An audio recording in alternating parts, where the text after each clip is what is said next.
I mean, because you can keep just doing the general chat anyway, because it'll take a minute for people to filter in. Okay. You know. Okay, then 1 second. I will come back. 1 second. You talk. Anyway, I can hear you. about Libya.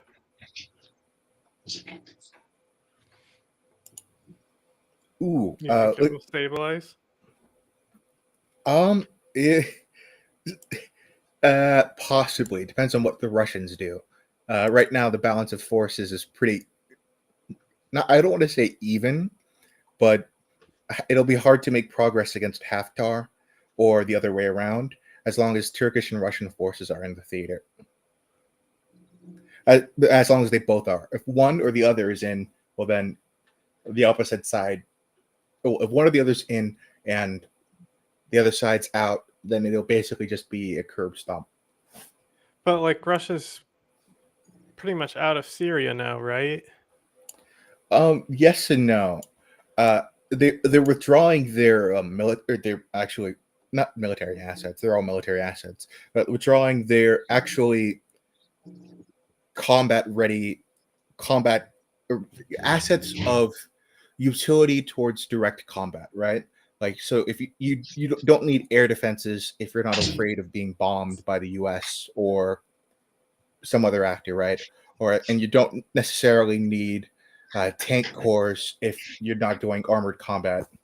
So the Russian withdrawal from Syria is probably overstated, but it's also unclear where their assets are all going. Actually, well, I take that back. Some of them are being flown to Benghazi, but Yeah.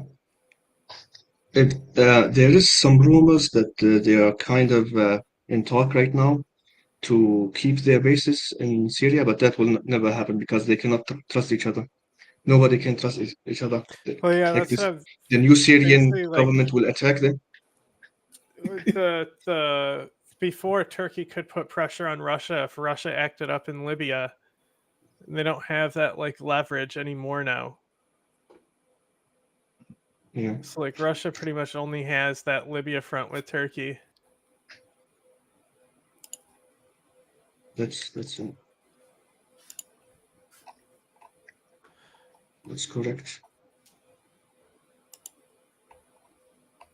I've read today that Russia is considering to building new bases in Libya, navy bases, but that will take I them mean, like I 2 years. imagine they would have to.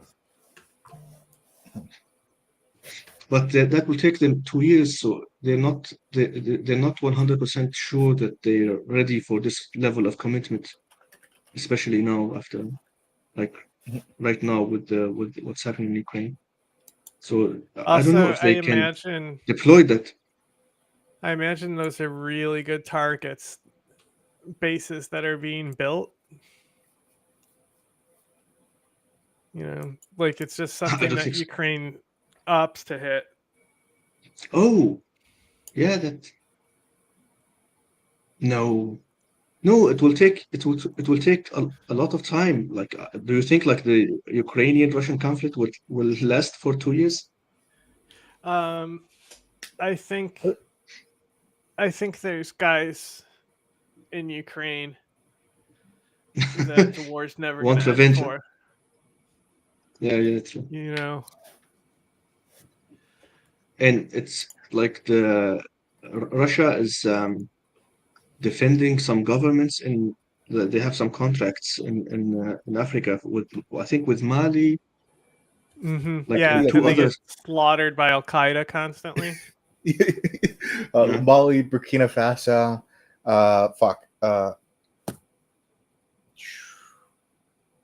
Niger It's the Mali Confederation. are not just the Confederation. There's some Yeah, outside they of it, like also there's stuff with with them associated with Sudan.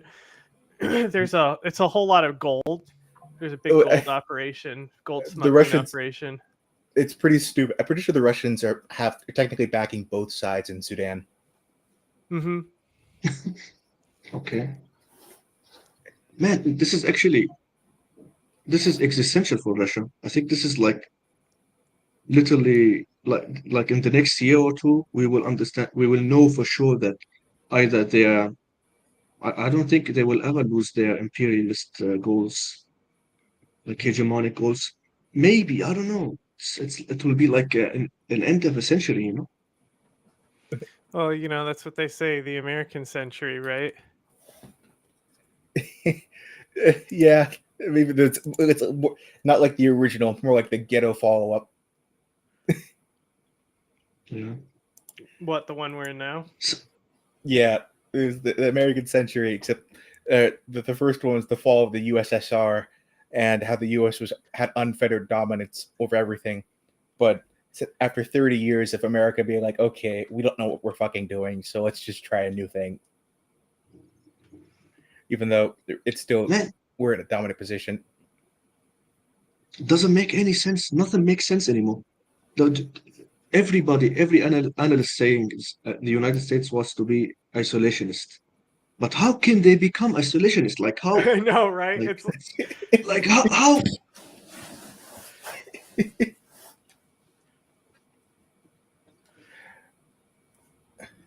Ooh, Like you're becoming isolationist when Russia is failing everything. it straight up doesn't work, right? Because all of our entire economy is rooted in every other country on earth also doing well.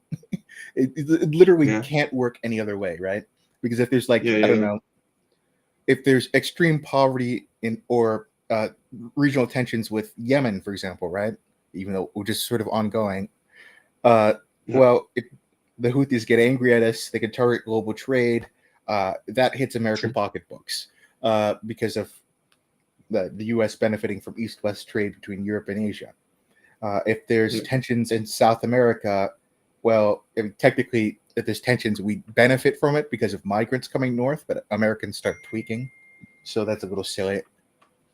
But that is to say, whatever we do or don't do affects both ourselves and everyone else, even though we're not smart enough to realize that fully how that kind of happens. It's like, Yeah. Like and even if you I mean, attempt to become look at isolationist, America it will right be like now. 1 year, and after Insane. this year, it will be like, oh, go back. So, there's a there's a pattern of blue on this map, and I thought like there's this whole conspiracy here. What Yeah. do we think about this? Oh man, oh god, I actually have an idea about this, but you can go ahead if you have also. you go first. I'm trying to like assemble the ideas in my head. Wait, okay. Let's answer the question. I'll go since what we're thinking. Yeah, the Russians are partially withdrawing, but they're still retaining their presence in Tartus, right? Actually, here's a report from Reuters. I'm not sure whether it's on. Actually, John, if you could link it under it. Hang on. Okay. Even if Tartus was targeted by Israel, they will target mainly the Syrian defense force, like ability to strike back. So in preparation for the new government to take power, but they will not I paused my ad block. How dare you? directly target Russians. Russians are like a different entity right now, and they are preparing to leave Syria. It's mostly yeah. It's to me it seems sort of there's the sort of straddle right between Hatesh trying to retain Russia's presence so the Russians will keep on supplying and repairing Syrian military equipment and making sure that the Russian military, like or the army itself, doesn't really get to go outside. Because you want to, if I'm the new Syrian government, I'd want to keep the Russians in house so they won't whine about not having access to a Mediterranean port while also facilitating uh, the influxes of new weapons and people to repair old equipment, right? but you also don't want them to don't want the Russians to be around because they're kind of a bunch of war criminals, rambunctious war criminals.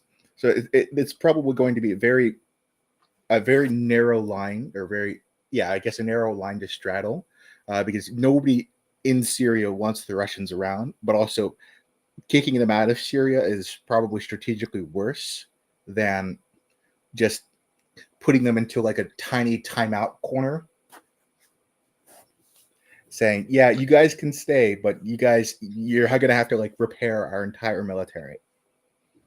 Basically, the new Syrian leadership really doesn't want to lean extremely on one side. They don't want to please the West, like the United States, too much.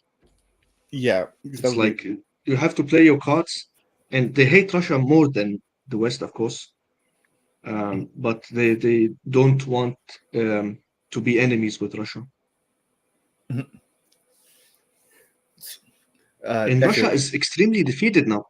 Russia is like, I think it's, when was the last time Russia was this level of defeated? I know, Like and when it's the so Berlin funny was. that it's like Trump could be the strong man who literally could bring in an American century, type thing. Like he could really bring that neoliberal like ultimate idea. Like he has the potential to like totally affect and change the world in such a positive way. It's fucking crazy, and he's just gonna sleep on it and delegate shit and then like let everything fall apart. It's Oh my so God. like you ever play Mortal Kombat? A little bit. So like at the end when you're doing the fatality, when you keep fucking it up and putting the input wrong, and you're just like kind of moving your character back and forth, and then you just like kick them in the shin and they fall down, and you don't get the fatality. That's what I imagine the Trump admin is going to be like. And then Republicans will never shut up about it. Actually, Azab has a good question. We know that everything is bad, but we destroyed Russia, okay?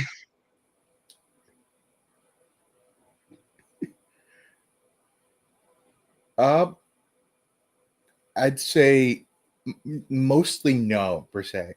I don't think the Assad government was actually very afraid of Israel, mostly because they were too busy getting on their knees. And this is one of the strangest sort of, not paradoxes, but it's not outwardly intuitive. Everybody associates the Assad government as being a part of the axis of resistance, right? Even though the Assads were narking on the IRGC constantly, right? They were absolutely not serious about being a part of or facilitate or assisting or helping out the IRGC's war efforts against Israel, or not even war efforts per se. Just you'd say principled. I think the technical term is principled opposition, right? Where you go out of your way to oppose them, or oppose someone, but you don't like actually try. If that makes sense. Yeah, actually, this is one of the most interesting and complicated phenomena. And what's really interesting about it is when the Syrian revolution started / civil war in 2011, after like 5 months, it started. Rami Makhlouf, which is the cousin of Bashar al-Assad, and he's like the capitalist magnate in Syria, so he controls everything. Basically, he has like 60% share from any business anybody does in Syria, 60%. That's like his baseline. And he said in a speech, Assad's security is Israel's security. So he's basically like this is not a secret. Like he literally said that in the open. And when the Syrian revolution started, also like in 2013, you can Google this. I think there's maybe an article about it in the Guardian, about how Netanyahu lobbied in Europe so they don't like put like very strong punishment, like economic punishment on Assad. He really wanted Assad to remain. It was very beneficial for Israel because they understand Assad. Assad is very predictable, and he will never do anything. But you can never predict what an Islamist group will do, or a free Syria will do. They will be like next to Israel, and they will have much more influence. They will not be suppressed by like a dictatorship like Assad was very friendly with Israel. Yeah, Al Qaeda will complicate things quickly. They tend to do that. Anyway, Yeah. this conspiracy about Israel driving through what would be Iraqi Kurdistan to strike Iran. Jesus Christ. Well, first, I'm not sure what the fuck he's talking about, right? Because Israel usually just overflies Jordanian territory anyway. So, okay, that it's a shorter. It's going to be a springboard. It doesn't even make any They sense, can right? use their airspace more freely. Did you know this was contested airspace? It was never contested airspace. In fact, I'm pretty sure the Assad government. Look, no, Yeah, look, see? They shot down a plane here, see? they shot down one plane like several years ago, and then they just stopped doing that because the Israelis made a threat, 2018. and Assad said, "Whoopsies, our bad. You're free." That's like, it's like when the Syrian Hezbollah killed the 3 guardsmen in Jordan. I Well, love it. some And stuff happened, you know. I think even now it's ending I with think Top Gun Syria Maverick used here. to This conspiracy theory has Syrian everything. Syrian mukhabarat used to kidnap Israeli soldiers back in the day. It was Yep. like These was under just like the Assads used to have like a stomach, or at least Hafez did. But yeah. Bashar is kind of he was too busy cutting deals. Hafiz al-Assad was extremely brutal. Like he was extremely like maybe don't search this. I don't know if you want to know and you have a good stomach, search Hama 82 Hama. You will see like Bashar al-Assad was extremely brutal and he killed hundreds of thousands of Syrians. But Hafiz al-Assad was extremely. He I think he when Hamar rebelled against him, he sieged the whole city and he killed like 40,000 in like matter of days, weeks. Mhm. He was brutal, but Yeah, he was like The most brutal thing. it's yeah, he surrender or starve.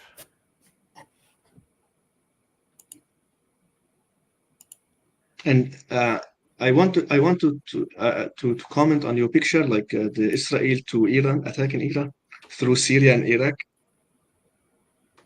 Yeah, let me bring it back up. I don't think that will happen. I don't think that will happen because by the time that they prepare for that, a new government will take control in Israel. This will never happen. This will never happen. This will never happen. Don't underestimate Iran, like how mountainy it is. Mm-hmm. And Iraq will never do it. Remember that 60%, 65% of Iraq are Shiite. So I believe this rebellion is this related to Muslim Brotherhood.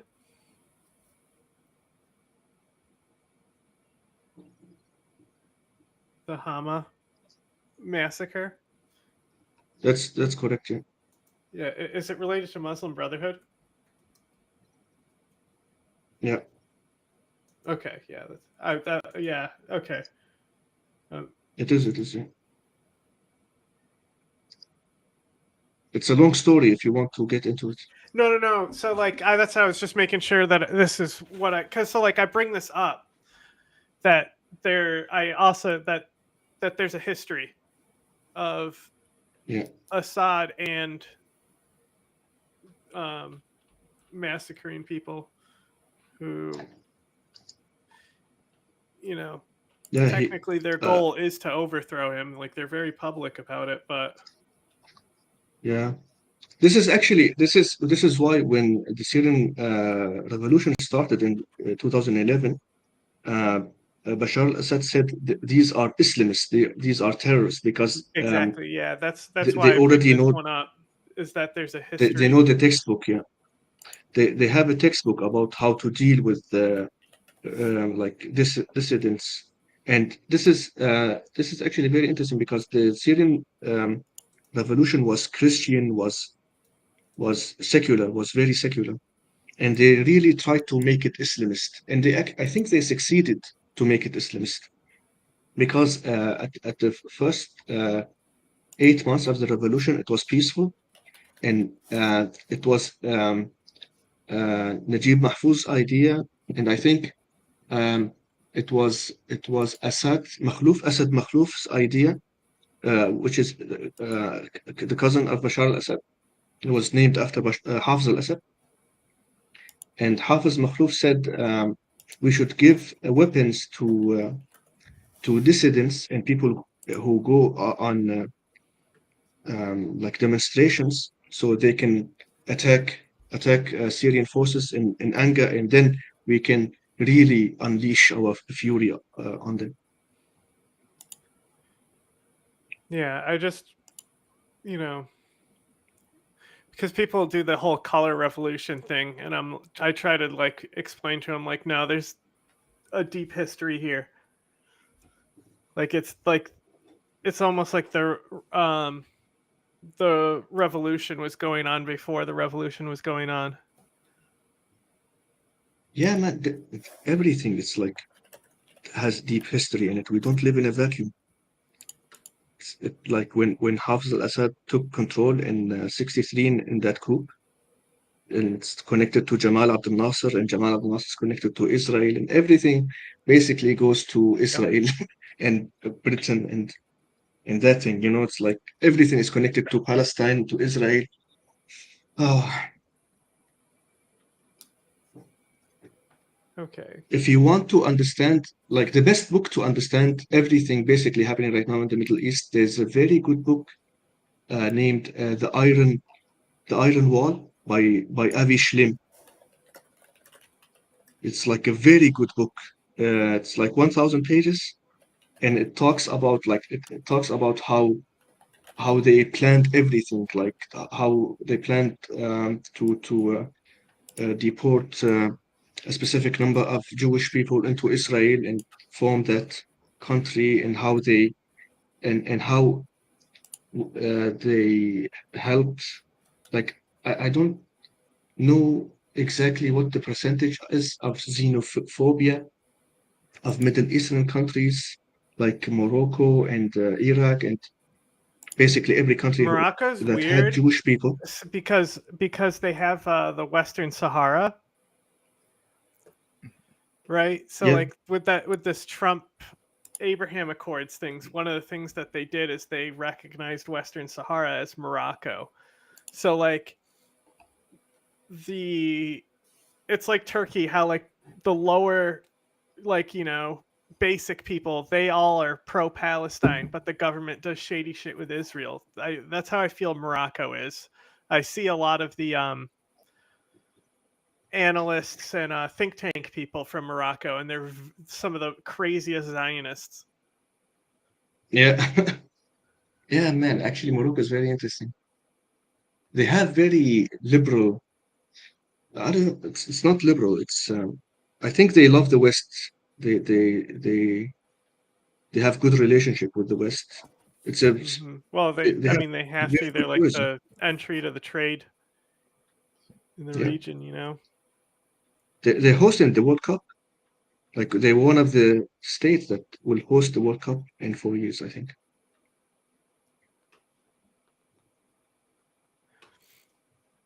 Okay, so I finally found what I was looking for, because I think this is just kind of a funny one to get into.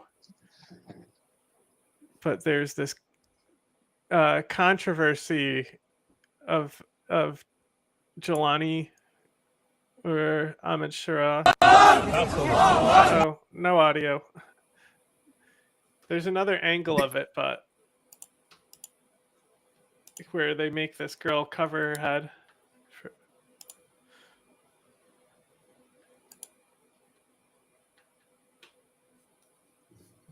Yeah, I think I have an idea why he did that.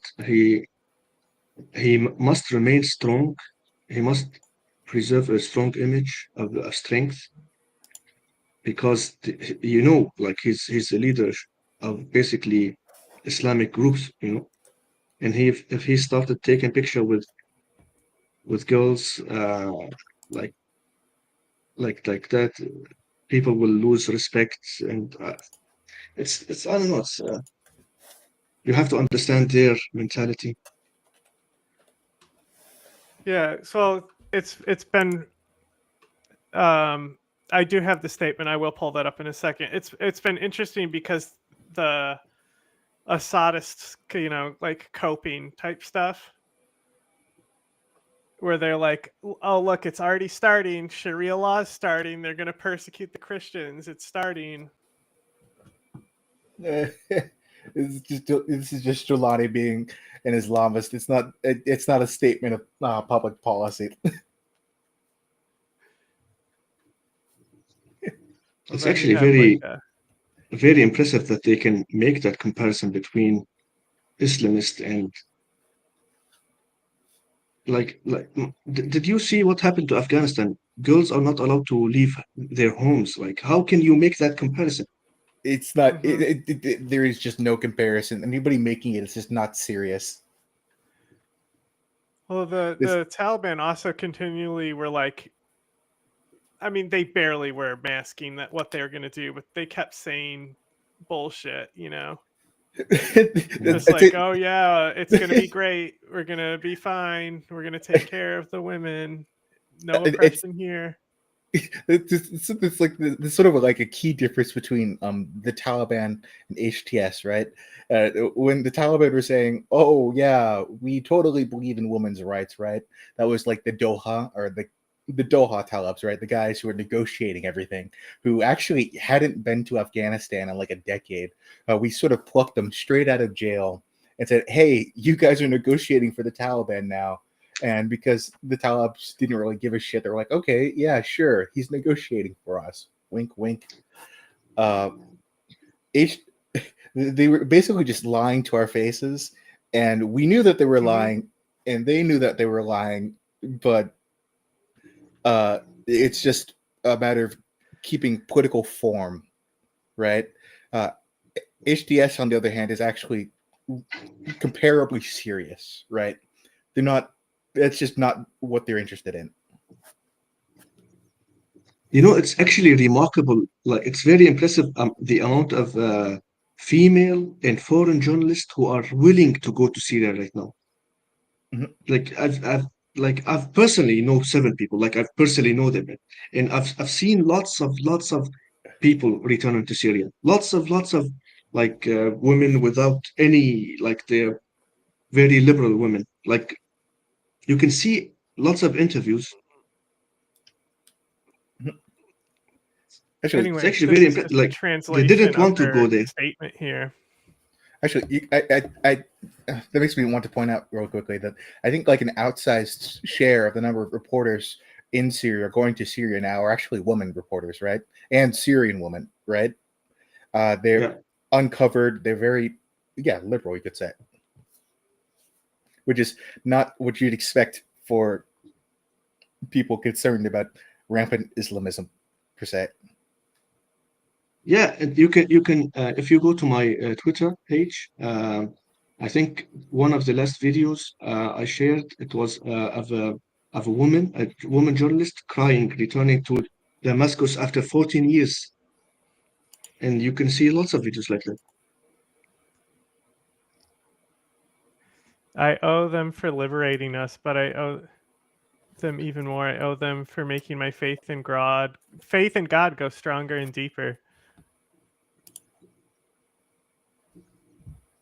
Just basically saying, you know, anyone who wanted to be photographed with him, he had them cover their hair, but as long as you weren't getting pictured, then he didn't care. Which is like, I love that attitude of like, because like it's the, because like here, like, you know, the, you don't want an abortion, don't get one, or you're against abortion, don't get one, Yeah, it's right? Like leave other people out of it, you know? And that's kind of the vibe I get from this. you could say it's Islamist libertarianism, if that makes sense. Yeah, exactly, you know? I like that attitude.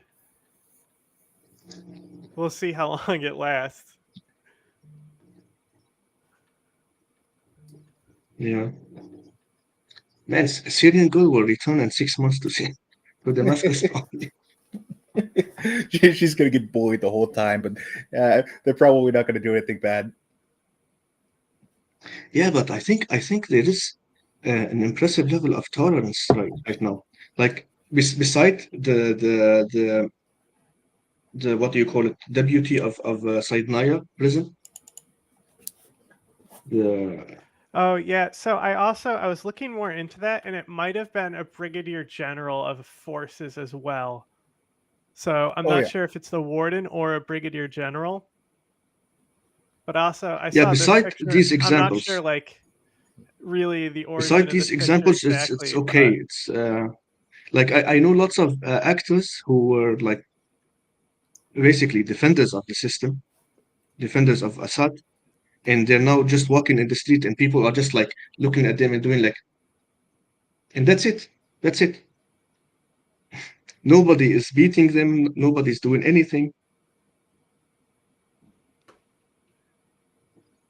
did you see there's this picture too? I'm not sure if you saw this, but some drawings from inside the prison on the walls. Jesus. So apparently Assad was detaining artists too. Yeah. I mean, of course. What I mean, like, what is art besides like rebellion against power, you know? It's Like, to actually be art, very it has to be sad. outside what the social norm is, you know? Like, art is always like the next level of revolutionary, or else it's just like what do they call it? Quiche, kitsch, Keach? Kish? Yeah, kitsch, Kish. you know?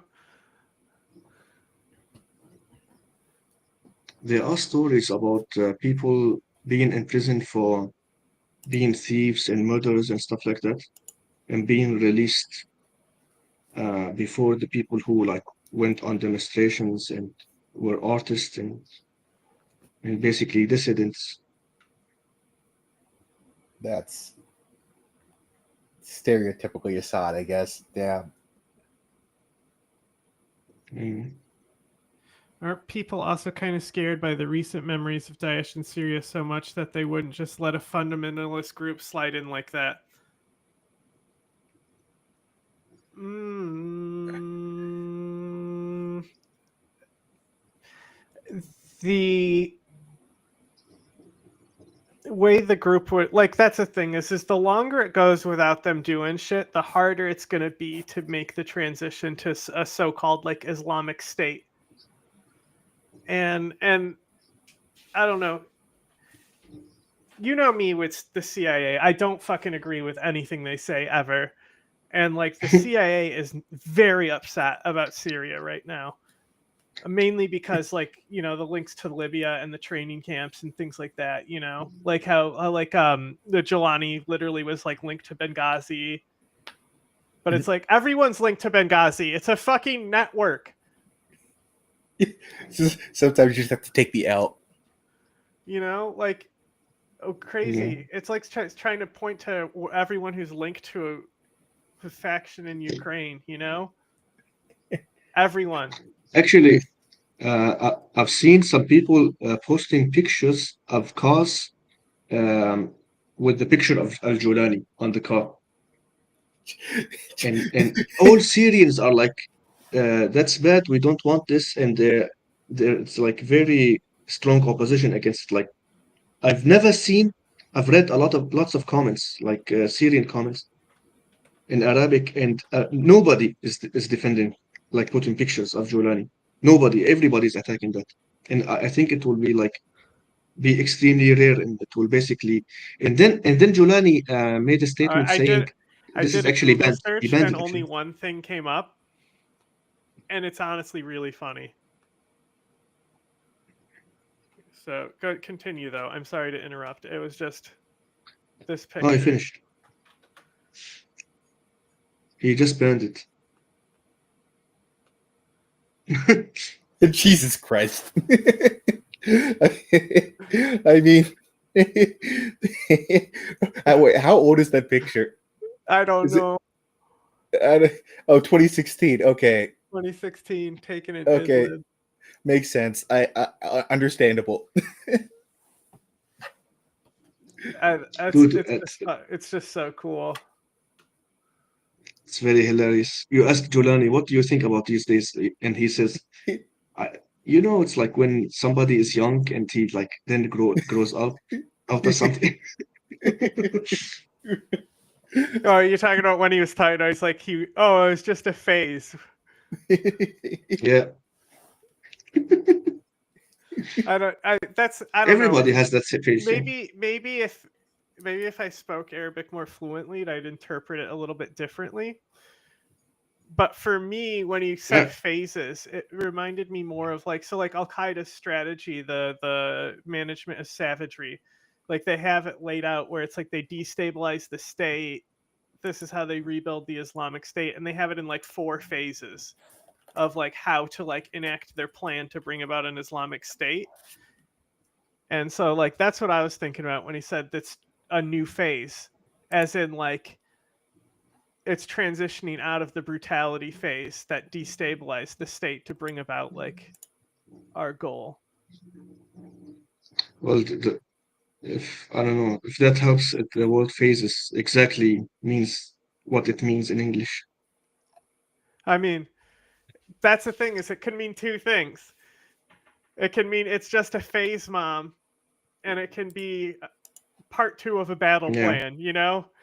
It's hard to determine what he was exactly saying there. but I think he's basically he constructed the new phase very eloquently, I think. And when we will 100% understand and know what the next stage for Syria will be, the next phase, it all depends on what Jolani, which we should call him by Ahmed al-Shara now, Yeah, yeah. because that's his request, right? Uh, I think Ahmed al-Shara will say no to Erdogan, like, or maybe yes. I don't know what what he will decide in regards to Erdogan and SDF, which is like the main point right now. Well, he's got his business suits on. Yeah, I talked to my aunt yesterday, like 2 days ago, and she's been in like PKK. I shouldn't say PKK. I should say she's been in a very staunch supporter of SDF, I should say. And I asked her like, what are the Kurdish forces, our forces, doing in Al Raqqa? They we should pull them, like we should pull them to our region. And she said we spilled too much Kurdish blood for that region. And I mean, and you I look at Iraq, like what is we've reported on it so many times. What is the name of the city? what North? It's the city that fucking they handed over the IRGC. But we've literally reported on it so many times. I'm just blanking on the name. It's where the oil Shimla? field is. No, Ah, okay. it's in the south. Okay. Basra? Yeah, I know. Kirkuk. Kirkuk, yes. Thank you.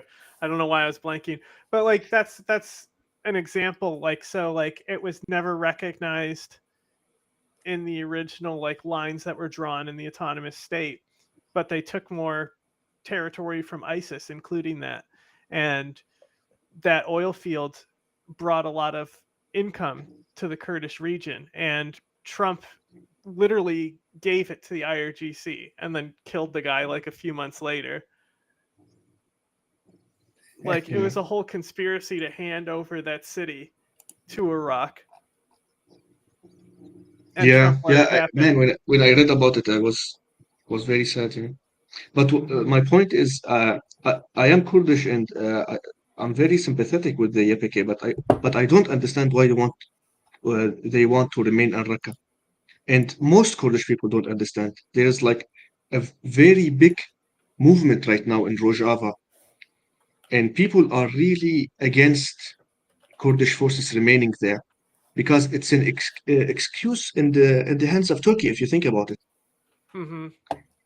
Well, I And mean, they this want to is treat like it as a buffer zone, this is maybe. the thing they say about the Hamas, where it's like, well, if the people don't want them there, why don't they stop them? That's the excuse they give, and to bomb civilians in Gaza. It's this sort of bullshit response, or the bullshit question, because, well, obviously, if they didn't want them there, well, that's kind of too bad. They're the ones with the guns, so. Yeah, true. But man, this is actually very scary right now. Deir ez-Zor, like the militia there, like the Arab militia, said they're going to take control of the city, and then it's going to be administered by the SDF. So I don't know how accurate that is, but that would be ideal situation in any type of territory that they have, including Raqqa. But I know Raqqa is very shaky because there's a lot of like information warfare attacks from both Iran, Russia, and Turkey. Like Raqqa, because it's on the like the route that they need to get into, like the trade routes and stuff. Like I always see. I mean, it was ISIS's stronghold. Yeah. It was the capital of ISIS. But then I also, like, the other area I see a lot of stuff happening in is down here, They like to get all dirty in here. Below DZ. But it makes kind of, we have to like really like get our hands dirty, and there are no limits in discussion and understanding stuff because even when I'm Kurdish, I have to be realistic and say that the SDF control will diminish in the future. It cannot carry on like this. But if you tell me like if Kamala Harris won the presidency, I wouldn't have this position. But because Donald Trump won, and now he might want to pull back from Syria, we still don't know any of this. It all depends on what the deals between the US and Turkey will be. So if Kamala can tell Erdogan to fuck off, but I don't think Trump will do that. So it all depends on US foreign policy. And I don't know. And yeah. And also you have to understand that SDF has many factions in it. And even the factions in the SDF will now try to defect if SDF shows brutality against dismantling it. So there are lots of variables. Here's a little source, kind of. This must be what I was talking about. Like, members of the SDF have set up meetings with the residents there to discuss with them.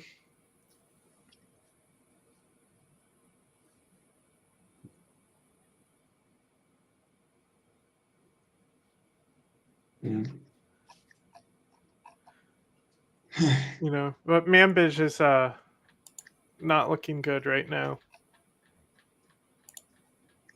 Yeah. But it's not up to us anymore. I can't. When SDF left Manbij, I was like, I don't care anymore. To be completely honest. But and then I think they had just bombed Kobani last time we reported. So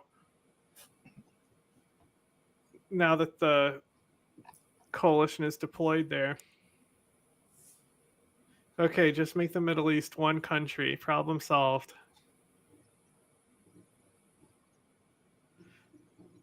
After Jan 6 before Trump left, put out a bunch of Israel. Yeah, and it's a strong argument. This is why SDF is waiting for the new Syrian government to take control. They don't want to leave it for SNA, because SNA are basically militias. They are mercenaries.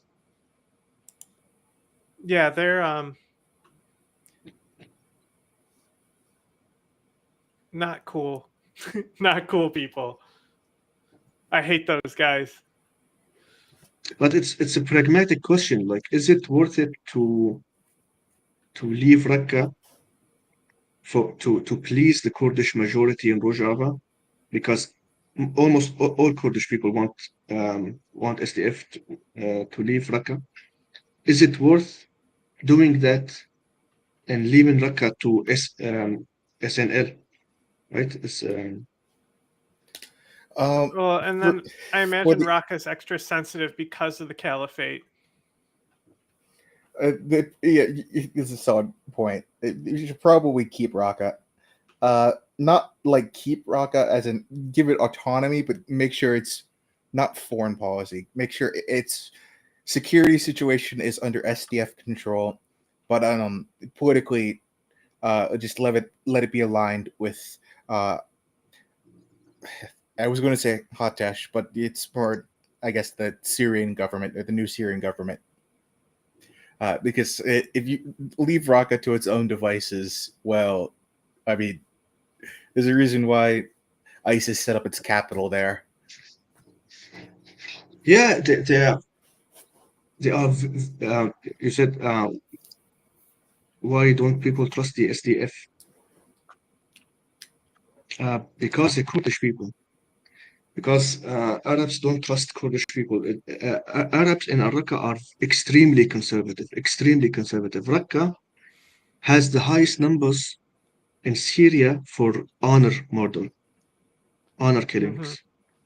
It's like there's on a weekly basis, people gather their daughters who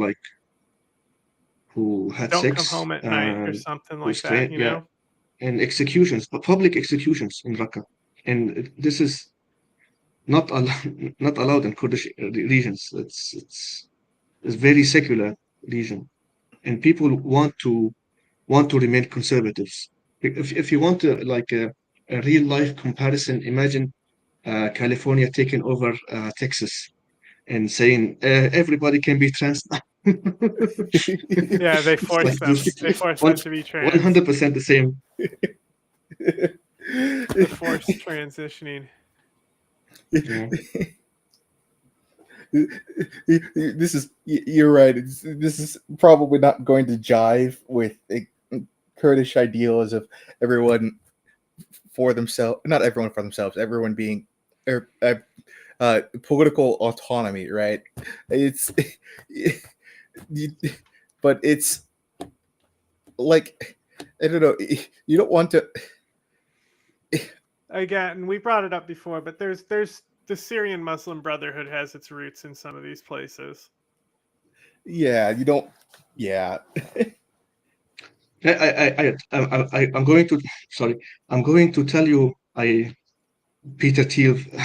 Peter Thiel. Remember? Did you see that video? Yeah, I Um, actually have it bookmarked. yeah. Was he talking This about is actually Syria in very that? interesting. No, when he talked about the Italian guy, I forgot his name. Luigi. Oh, Moroni. Luigi.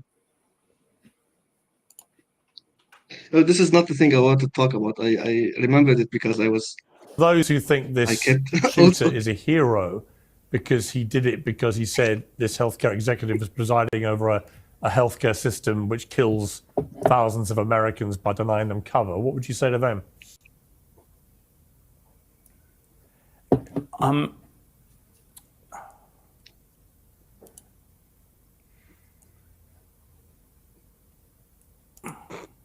It's I don't know what to say. I think I still think you should try to make an argument, and I think this is you should, there may be things wrong with our healthcare system, but you have to make an argument, and you have to try to find a way to convince people and change it by that. And this is not going to work. Peter, And I don't know. Yeah. It's yeah. I mean, there are all sorts of things one could say about it, but I don't think, and I think I think the motives feel. I don't want to go into all the particulars here, but I don't think I don't think there's anything heroic about him. Oh my God. God damn, Peter. Man, Why is he so he wet? looks like He's he was just. melting. He looks like he was just born or something. Yeah. Well, he came out of his pod. Yeah.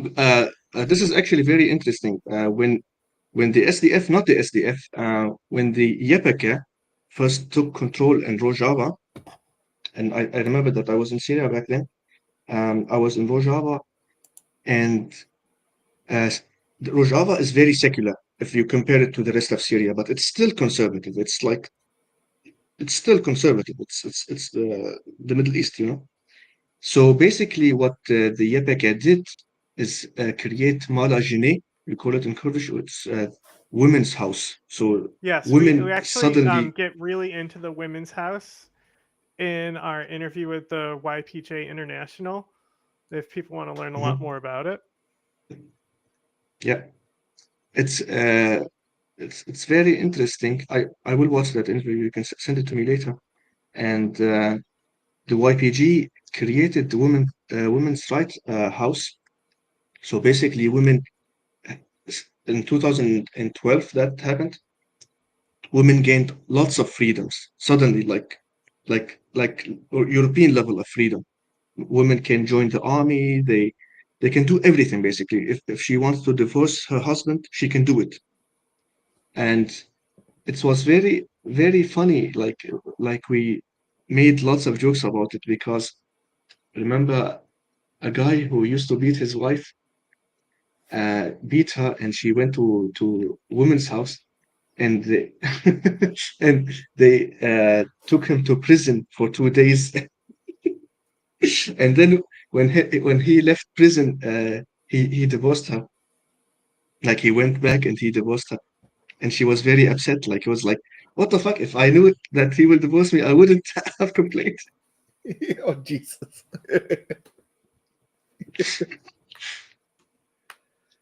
Oh my God, man! It was extremely interesting. Like when you see social phenomena happen in front of your eyes. Like imagine, like that example I used earlier.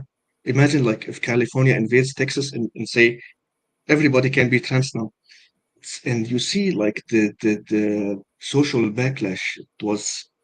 It was insane. So we got a guy in Greece here talking about how a Kurdish state should be established. That's based. I mean, who knows?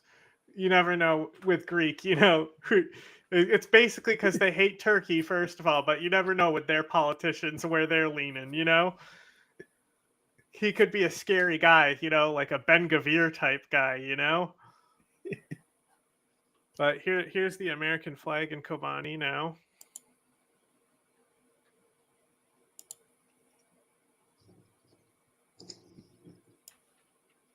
Nice. And then,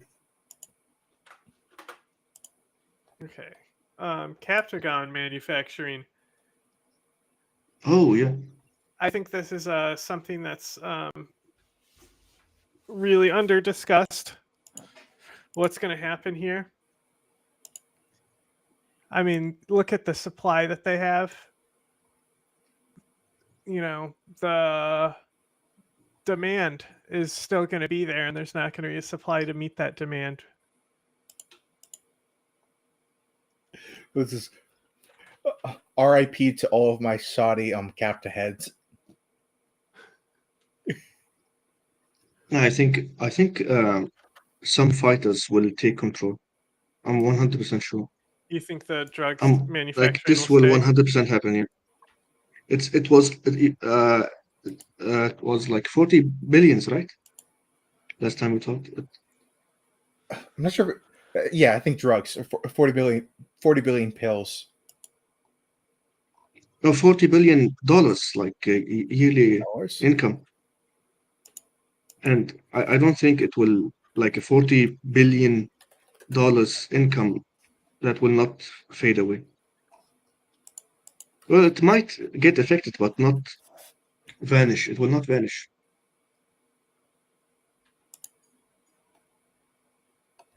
I mean, Yeah, I they'll love probably. it. Producer country, and it's just Syria.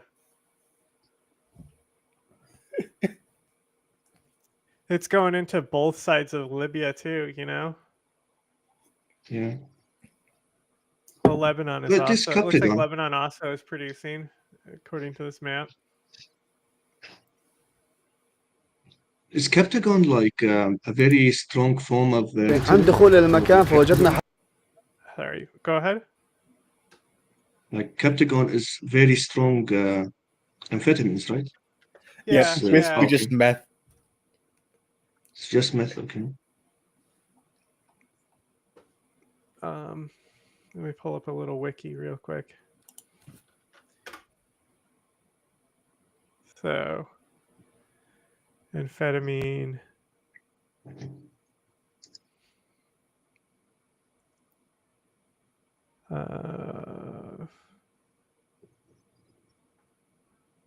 Illegal in most countries. Here we go. 2023, approximately worth 57 billion.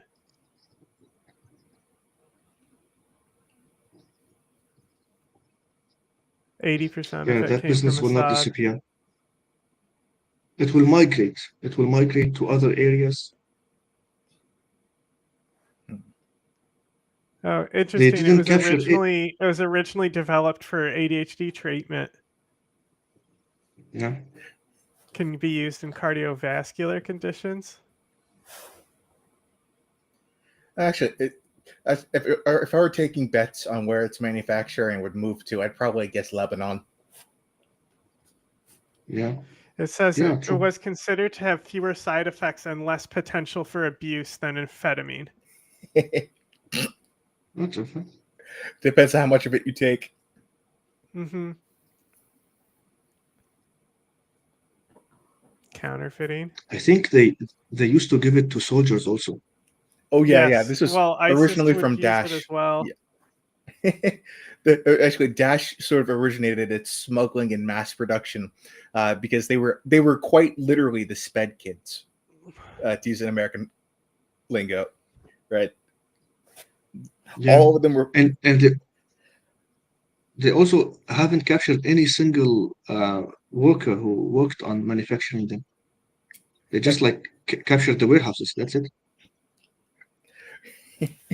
Oh shit, that's true. Because if they haven't captured the workers, even though to be honest, there's no reason the workers would have fled. They probably said, "Oh, look, Assad was doing all of this. This is very bad. So don't nobody pay attention when we reopen the factories." Yeah. This is just talking about When them what doing was his suicide attacks, taking it to do that suicide guy's name? attacks.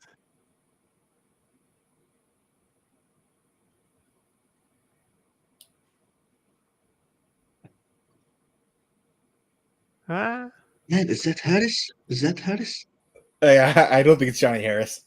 It looks like him, kind of. this guy right. Yeah, it does kind of Holy look shit! like him.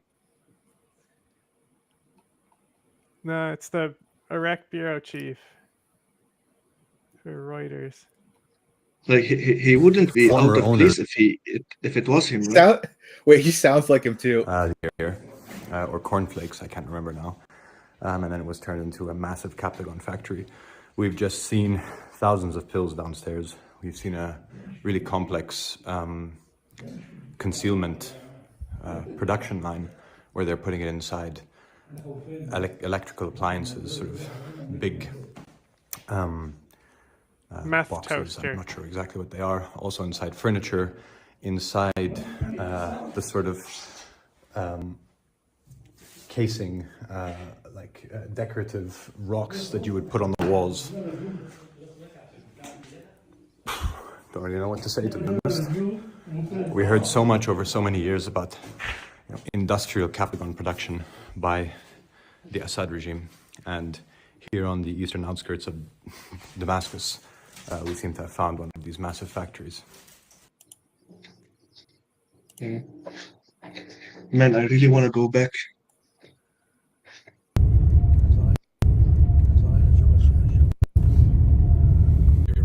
Yeah.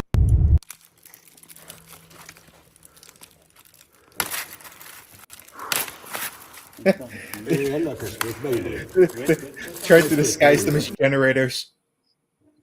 Yeah. It's the copper on it, like you get a little extra dough selling the copper on there.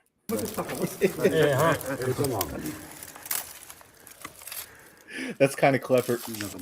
All of the copper with full X-rays, not X-rays. Yeah, X-rays and metal detectors. Oh, don't worry, these are just You generators. can just see that this is essentially a place where the Captagon was packaged, concealed into these electronic devices. There are,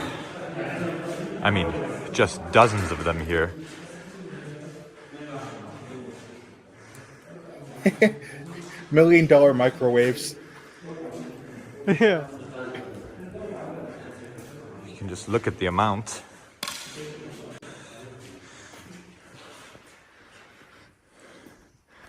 Brought it on these wooden pallets. And like I say, the Assad regime was a narco regime. Just look at the scale of it. Look how many.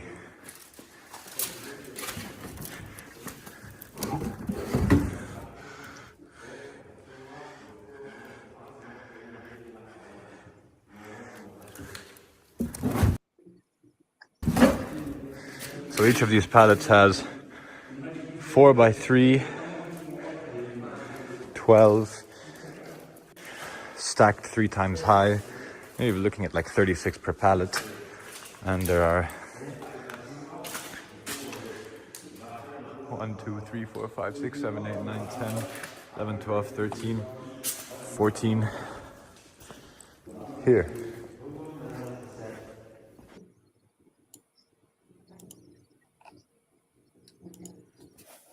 So anyway, I also, there's the whole thing where when heroin got harder to find here, fentanyl got way more popular.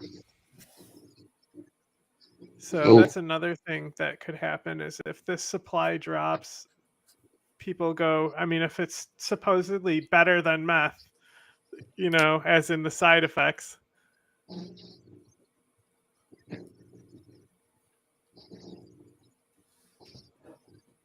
You never know what people are going to turn to, Well, who's the main consumer? Europeans, right? Saudis, actually. The Arab Peninsula is big on it. Oh, man. Hang on, let me pull up the Captagon map again. Wait, actually, I'm gonna pull up a picture of one of the Saudis Captagon finds. Yeah, because the Saudi royal Saudis- family has been implicated in the smuggling operation. Of There's course, been people inside the family. It's a big family, it was just there's like 1,000 royals. Apparently, only 10,000. Syria and Lebanon are producing it, though. So Wait. Here's a shit. I'm looking for a specific photo with a pile of it. oh yeah, I mean, there's so much of that.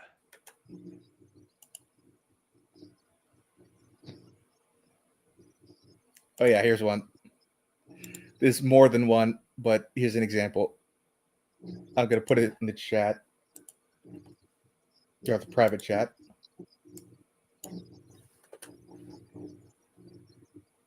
Here's this. This is like a heat map. This is just seizures, though.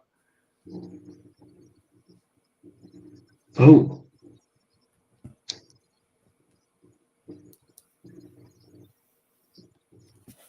Pakistan, Afghanistan, and Iran. That's ephedra, or the Afghan meth. There's the Methamphetamine. Yeah, Captagon is green. Yeah, the natural meth, and then there's the synthetic meth. That Afghanistan or the Afghan, I guess, tribal regions produce the natural meth in the form of ephedra, which gets reprocessed and converted into a methamphetamine. Then you have the synthetic meth, which the Gulf states are big on, which is just Captagon and mostly Captagon.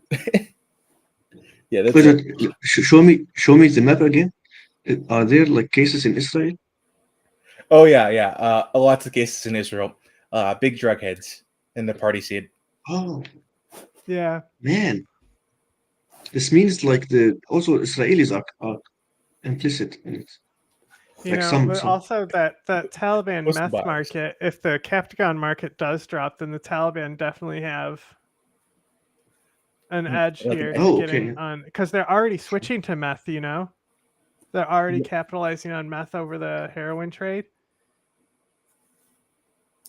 Man, if you think about it, do you think like the intelligence agencies don't speak out about this, or are they complicit in it? Um, basic. I mean, the Technically, CIA are the reason why the Afghan drug networks are the condition they're in today. You know, like they set up a very big heroin trafficking, you know, enterprise with Haqqani and Hikmatyar there. Yeah, it was a whole thing, right? Where initially they tried to get Afghan farmers to grow wheat instead, but that just wasn't profitable. The ground was shit for it, so they were like, "Okay, fine, you guys can grow opium and not even ephedra. It was mostly just opium, right? Because the farmers needed to make a living, and they just didn't want to like spend the money importing agricultural equipment to, for example, like I don't know what the technical term for water pumps are. Water pumps. Yeah, the water pumps to make sure that they could grow normal crops. Irrigation. So, irrigation, yeah, because that shit's expensive. But Okay. yeah, I thought I mentioned. I remember in I think it was the Assad regime that had like major farms of wheat in our region in Rojava, and then when YPG took control, they burned everything. That makes sense. Yeah, I remember like a bunch of friends and I were extremely mad that they burned it, and we were like, you could have like distributed it. Yeah. Oh.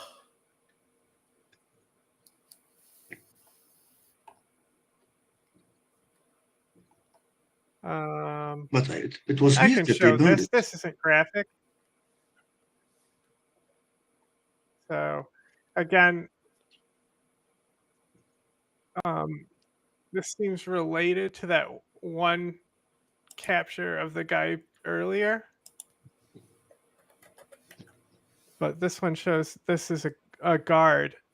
So this could be the warden here. You know, because you never know, like how people report, details get lost, the telephone game, so to speak. You know.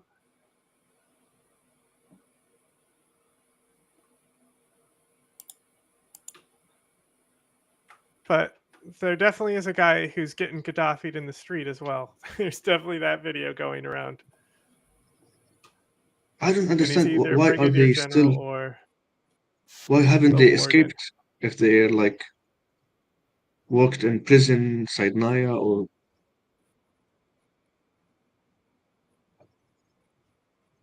did they think that nobody will know?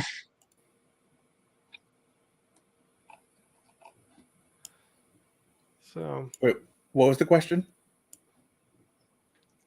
It was why didn't they escape Syria if they were like guards because inside Naya, Assad they should didn't tell escape. him he was leaving. We haven't gotten into Wait. that, right? That's correct. Yeah, yeah. Only the soldiers escaped. That's correct. So I mean, you said you had a story about it. Yeah, before I say that story, I think there's also like lots of factions who remains right now in Tartus and Latqiye. They're still fighting for Syria. They said like we were fighting for Syria right now, but and I listened to a speech they made, and in their speech they used to say Bashar al-Assad and we will sacrifice ourselves for Bashar al-Assad, but they didn't speak his name. I think they feel betrayed. Yeah, that seems valid. I saw that they ambushed like 21 SNA guys. Oh yeah, in Latika there was some clashes. Is that what we're referring to? Yeah, I don't know who ambushed them per se. It was probably them. Oh, okay, that's actually hilarious. Let them fight. Uh, yeah, the story I wanted to say is Bashar al-Assad deceived his supporters, like his loyalists and military. He said he told them that support is coming from Russia. Hold on for a few days. It will come from Russia. Big support is coming from Russia. But the actual intel that came from Russia was, we're getting you out, you and your family. So prepare yourself. And he left Syria without even telling his brother, Rami, Rami Oh Assad. yeah. And Maher was spotted in Iran. He had to escape to Iran. Drove out. Maher al-Assad. I mixed Rami Makhluf and Maher al-Assad. Where is both of them right now? You said Maher is now in Tehran? Yeah, I'm not sure if he's in Tehran, but he's definitely in Iran. Okay. Do you know anything about Rami Makhluf? I haven't heard anything about Rami yet. Man, he's like The American the government big boy. gave billions in taxpayer money to Israel and Ukraine. Yeah, that's true. I mean,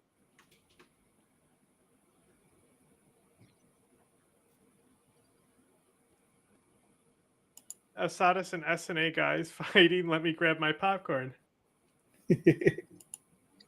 Why do you think Maher went to Iran instead of Russia? He couldn't, maybe, right? The Russians are probably going to chuck him out a window. The the Iranians are like more hospitable to their own guys. The Russian government doesn't give a fuck. Yeah. Yeah, I've read something that Bashar has like 2 billions in a fund right now, and he's going to live off of it. And I was I Probably. thinking also heard maybe that Russia he was, took the gold with him, and I joked that he learned from Saddam. yeah. But do you think that Russia will take a cut from his money? Yeah, probably. Yeah, because he has zero power now, right? He has like absolute zero power. Like even his loyalists are not saying his name because he betrayed them. He left them to die. So he Yep. has zero power, zero control, zero anything. And Russia is even making deals right now with the new Syrian government. So he has zero influence, zero everything. So they have to like take a big percentage of his money. And I I still expected. believe that a deal was made. Oh yeah, they definitely made a deal. They're probably taking enough of his money that they'll judge he'll no longer need anyways, while leaving him enough to make an excuse that, oh, we don't rob all of the dictators who take safe passage here. uh, Yeah. because you can't take all of their money, because otherwise dictators who are fleeing their countries will stop showing up. But you can take enough Yeah, of it. yeah. Yeah, all the leaders of ISIS get killed right next to Turkey. That's crazy that like Turkey, I like this. There's a fucking conflict, and I like someone less than Russia in it. Isn't that wild? Yeah. Like I've always liked Turkey less than the other factions. Valid. Well, they are in NATO. Fuck NATO. It's so funny because I go on like the Turkish side of stuff and like the Americans deploying into Kobani, and all they're saying is, why are they even in NATO? America needs to get out of NATO, which is like the same thing everyone who hates Turkey is saying on the other side. Yeah. Uh, Do you think NATO will survive Trump? well, if Trump leaves NATO, it's just going to be an EU army. An EU army, like Georgia Maloney has been pushing for that. So the question is, will Turkey be a part of that EU army? Man, this is actually So scary Turkey because really doesn't want America to leave NATO, because if they do leave NATO, there's that new European army that Turkey might not be in a defensive cartel with anyone anymore. you know, I've actually imagine if Syria becomes stable, like very stable, right? Then Syria will become the new buffer against migration, and maybe Turkey will finally become a European state. So They that will can't be the join the candy. EU though. Their population's too large. It fucks everything up. Yeah, that's true. There are many restrictions. Anyway, here's another guy who I hate, saying he was surprised to watch Russia and Iran abandoning Assad. He says they either saw he was beyond salvaging or they were frustrated with him.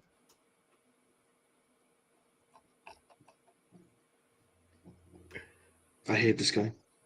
Oh my god. He's like, honestly, imagine if he wasn't around, we might not even have ISIS. That's correct. Yeah. So, He's the biggest US bitch. Iran bitch too.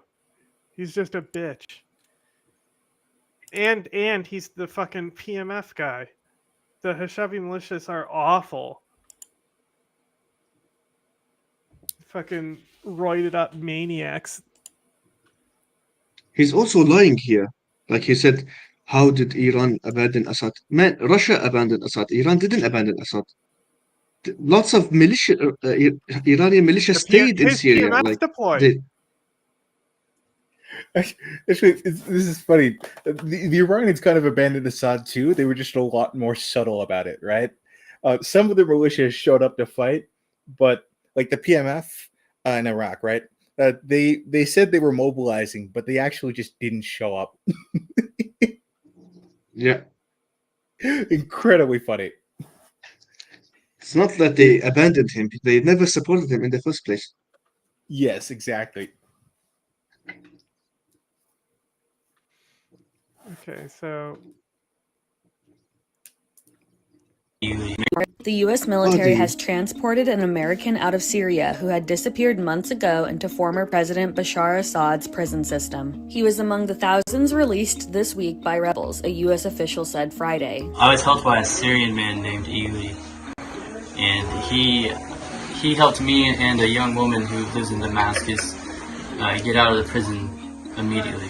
Travis Timmerman was detained after he crossed into Syria while on a Christian pilgrimage in June. Timmerman was cared for by a Syrian family before he returned to the U.S. The U.S. military has transported an American. So, there's another American that they're currently looking for as well. Do you think this guy is a CIA agent? I mean, these Christians, man. They kind of just show up places. I mean, that's why, like, Rambo 4. Like, I'm able to immerse myself. Like, if they're going into the Khmer Rouge to try and do missionary shit, you know? Like, Christian missionaries are, like, the reason why smallpox spread in the New World, you know? Like, these are the people that eradicated accidentally just because they were trying to help people by giving them the word of God, and they ended up spreading smallpox and wiping them out. You know? Like, they've never had seriously, this common sense. Like, this guy actually wanted to spread Christianity in Syria. Well, he said he's on a pilgrimage, so they go to the holy sites, you know. It's man, like, it's man, that's a level of insanity. It's a deep level of insanity. They're not especially bright, I have to say. It's very funny. Not good funny. Right now we're in the Carlton Hotel in a... Go ahead. Yeah, actually, remember that missionary also going to I think a tribe south of Philippines or like somewhere in that region. And it was the like uncontacted tribe. Yeah, uncontacted tribe. Sentinel and they Island. murdered him. Yeah, I you think know why? that's... You know why Sentinel Island is so hostile to outsiders? Some weirdo, like 200 years ago, abducted a bunch of them and like molested them and stuff. So now they're like, anyone who comes here, we're gonna kill them because they're gonna molest us. Like, fair enough. Weird, like, you know how they did the skull science where they were measuring skulls and stuff, you know? So he's doing all these probes, measuring their dicks and stuff. Crazy world. And a security zone in Damascus. And he returned them. HTS has not searched. Huh? Yeah. Like, if you're going to do that, like, don't return them. Don't. They're telling like horror stories to their friends and shit. But apparently, we've talked about it before, but apparently they're going to die out very shortly. Like in 3 generations, they can't sustain themselves. Why? Because of lack of food or something? Just population. Too small of a population, too isolated. Okay. Yet, and U.S. intel suggests that prisoners could have been held here at some point, given the fact that it's abandoned and in a previously regime-controlled security zone.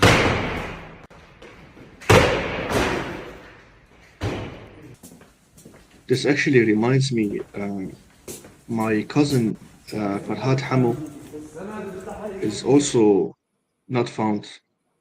He was kidnapped in 2014 by ISIS, and there's still no news about him.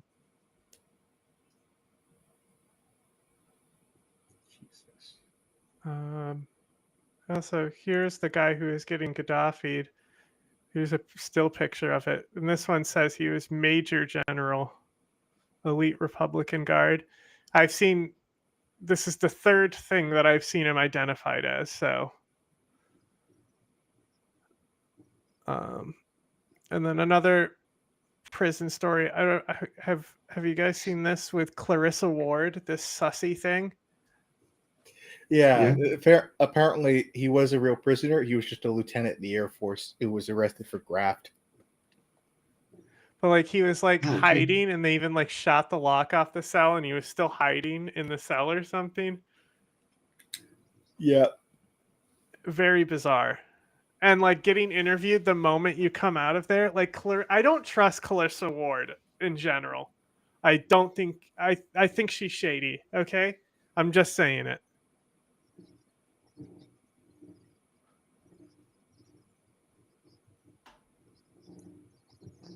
But actually, it's still good that she's in Syria and Damascus right now. She's feeling comfortable to be like around, you know.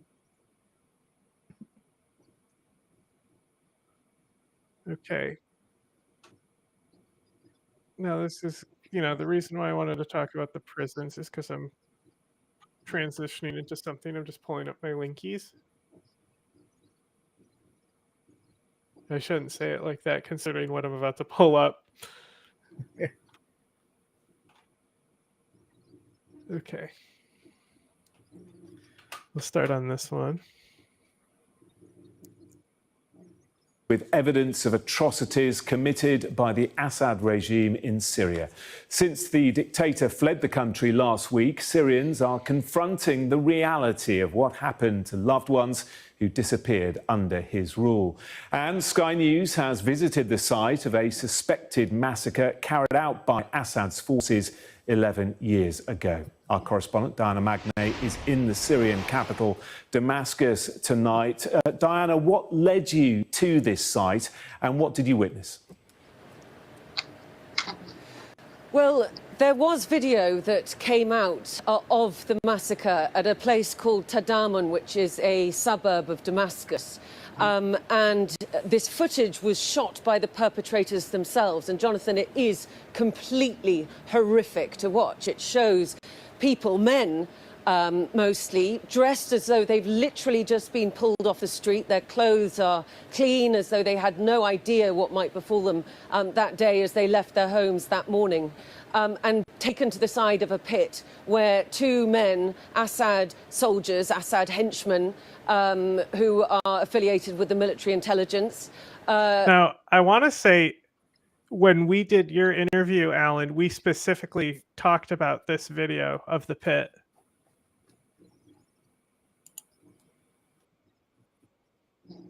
Shoot them, push them into this pit filled with tyres and shoot them. And that video came out 6 years later. And so it has been in circulation. So many of the families were able to see what had happened to their loved ones. But now is the first time, of course, with Syria open, that journalists have been able to go there.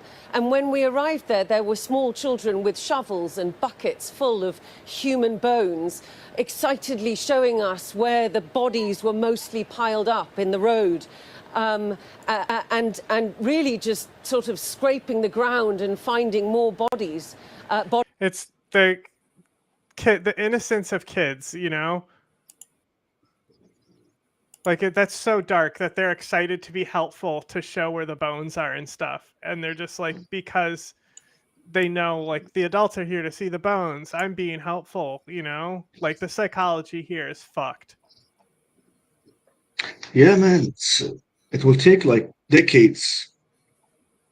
It's generational trauma. It's a level of trauma that it's only can be defeated by what's happening right now in Gaza. I Yeah. think if you compare the level of suffering in Syria and Gaza, it depends. It very much depends if you compare what happened in Douma and Ruston and Hama and Khan Sheikhoun. other areas.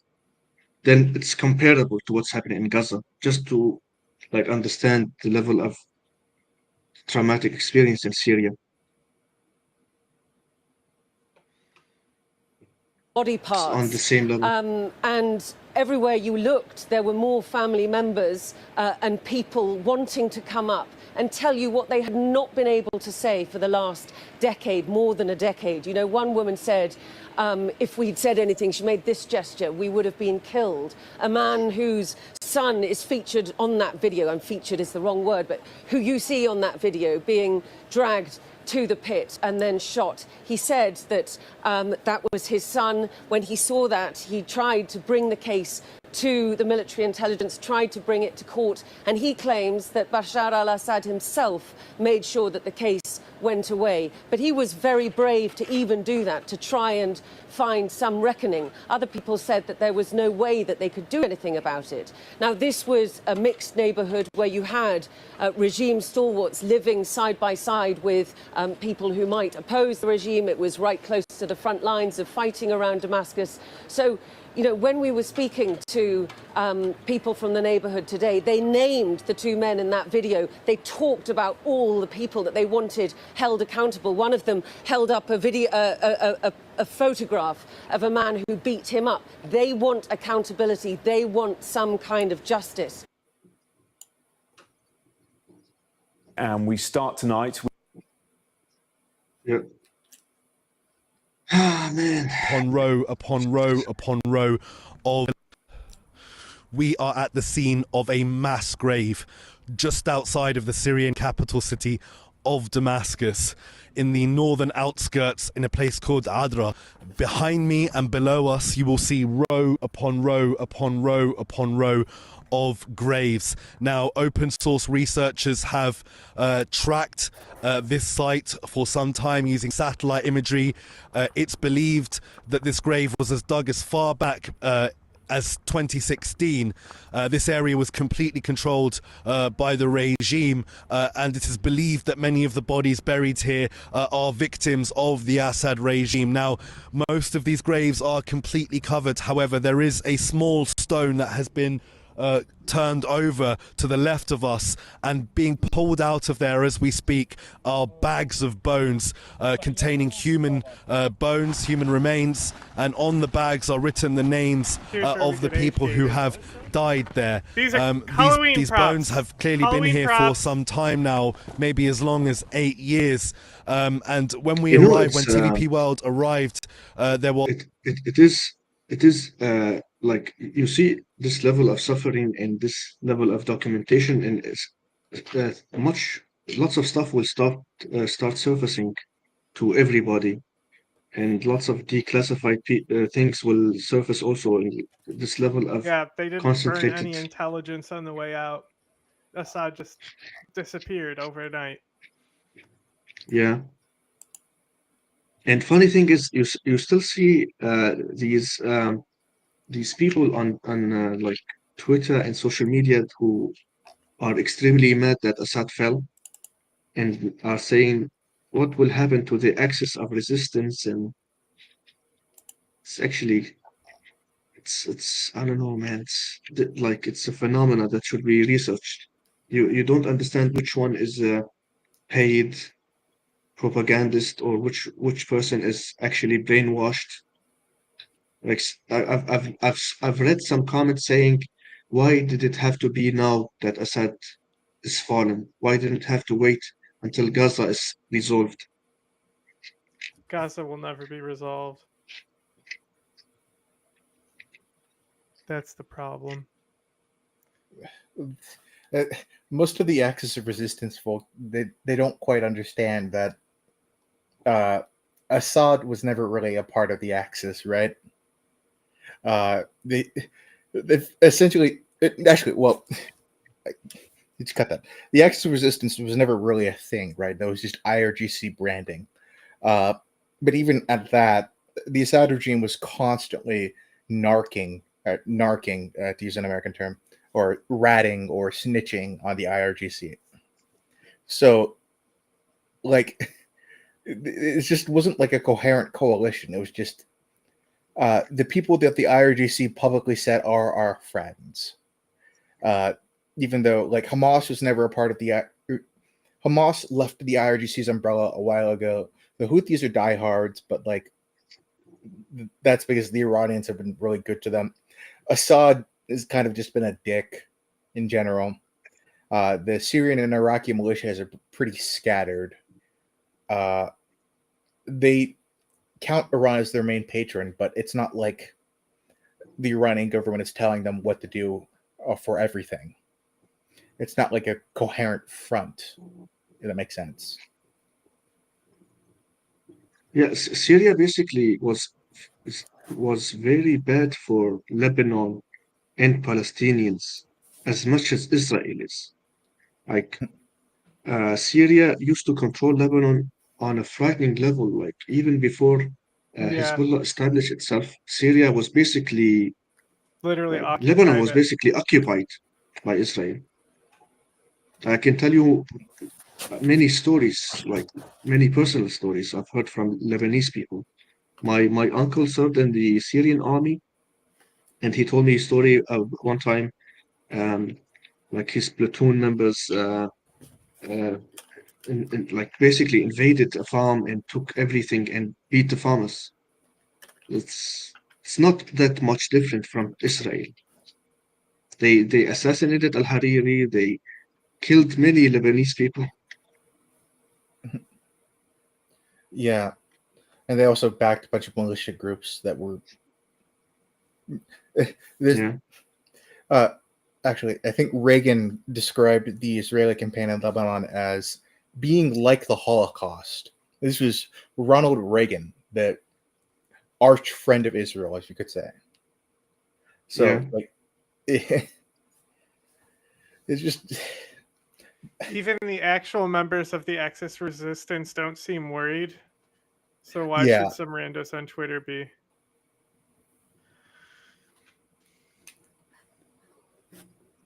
I mean, I think Assad was basically like a, you know, it was almost like an obligation. Like they, like nobody liked him.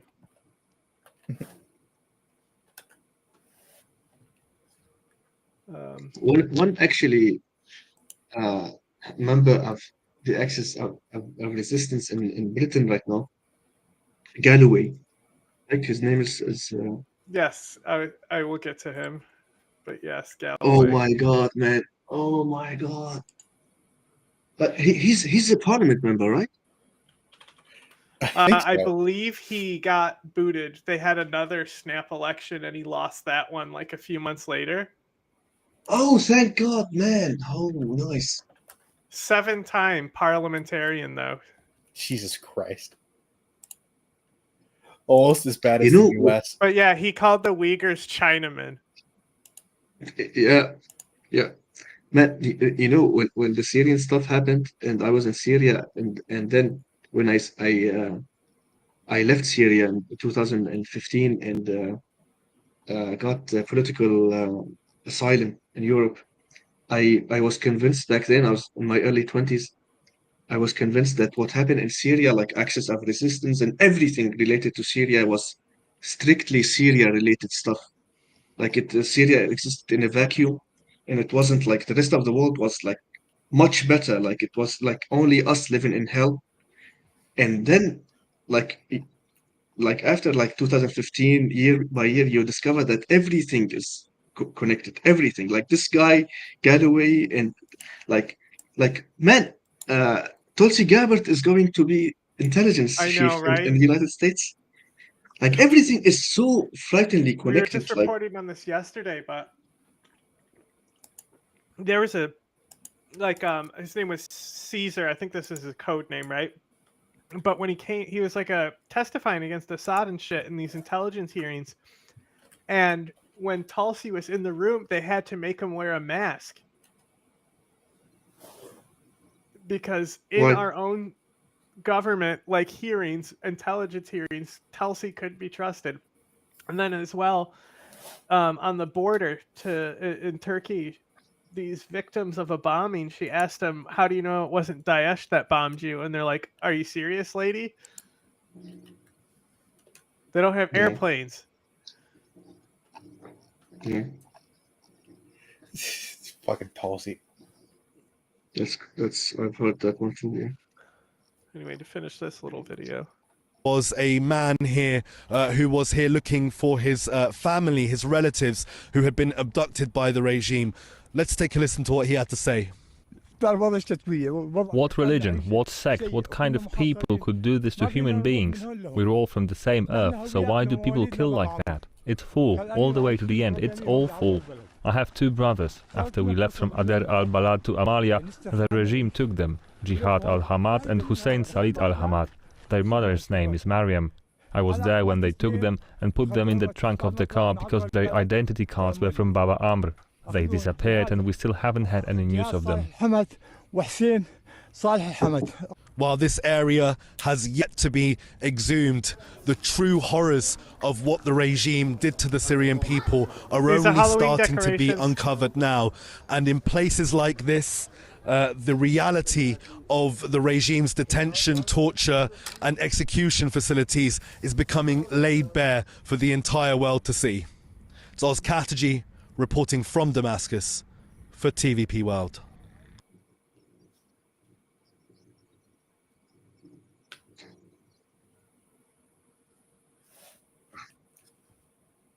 Here's another, like, this is how they sealed the graves here. You know, if you just dig a trench, dump the bodies in.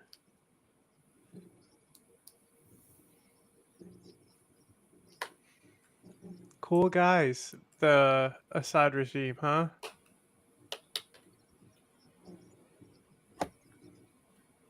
Anyway, here's Galloway talking about the Chinamen. Can never liberate the Arabs, has no wish to liberate, because such takfiri Islamist fanaticism. Already out the gate, takfiri Islamist. Can never liberate the Arabs, has no wish to liberate the Arabs, doesn't even see itself as Arab.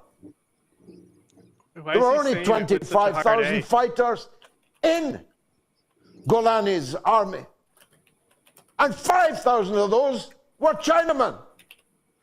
Chinamen, Uyghurs, who don't even speak Arabic, don't even know who the Arab music stars whose albums they're burning right now, don't even know who they are.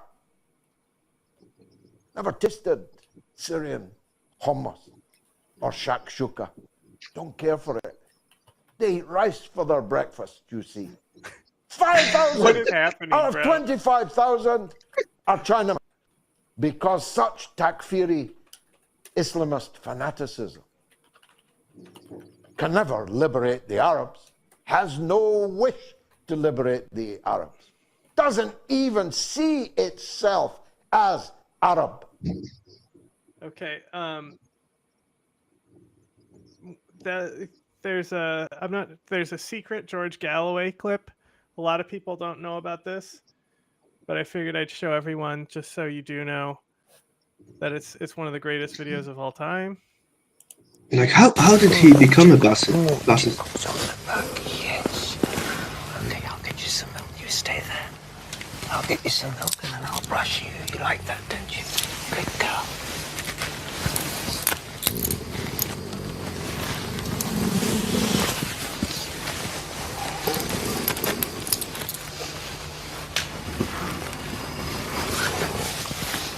Good pussycat, yes.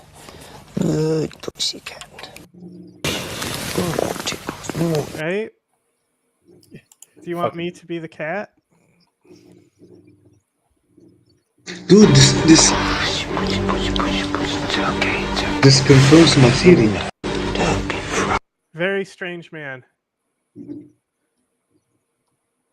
Man, I have a theory about these types of people, like extreme campists and tankies. People who pretend to be cats. Yeah, I think they're kind of masochist type of make believe type of, like, they're very on that spectrum, if you know what I mean. Cuckoo for Cocoa Puffs.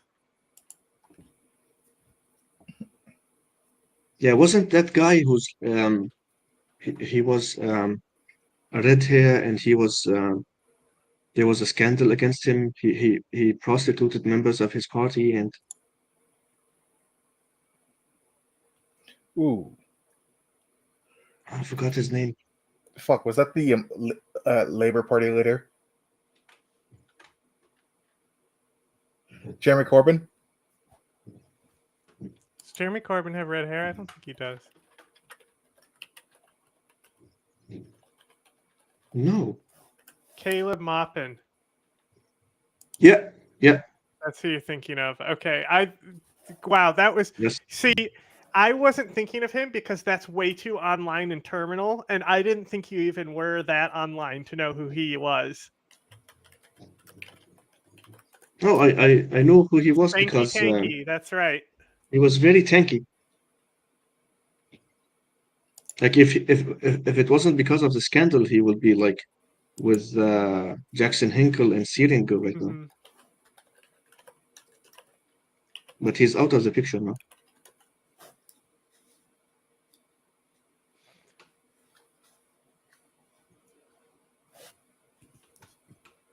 Okay.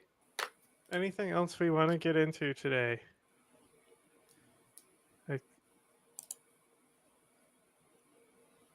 I think No. what we mentioned earlier, something about voting, right? Oh yeah, there's supposed to be elections in Syria, but not like real elections, but like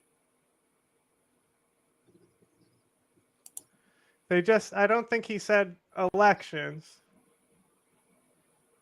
I think he just said voting. I think there's a distinguish. Also, not a good source, but Rojava Network says clashes between SDF and HTS terrorists.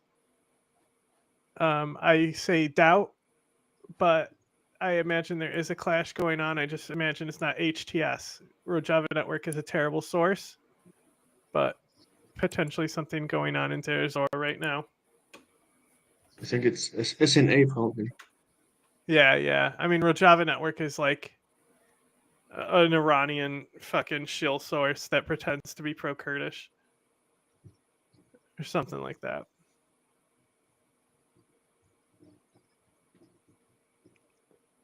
But anyway,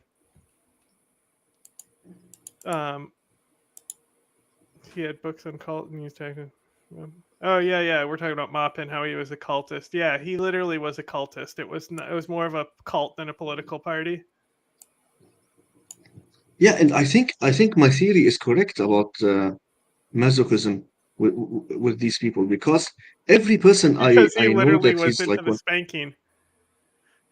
Yeah, and they're into spanking and into Humiliation kink. like weird sexual stuff. They have weird sexuality at type. Like they really like pain. They actually get off on the suffering, is what you're saying. Yeah, man. I think this should be psychoanalyzed.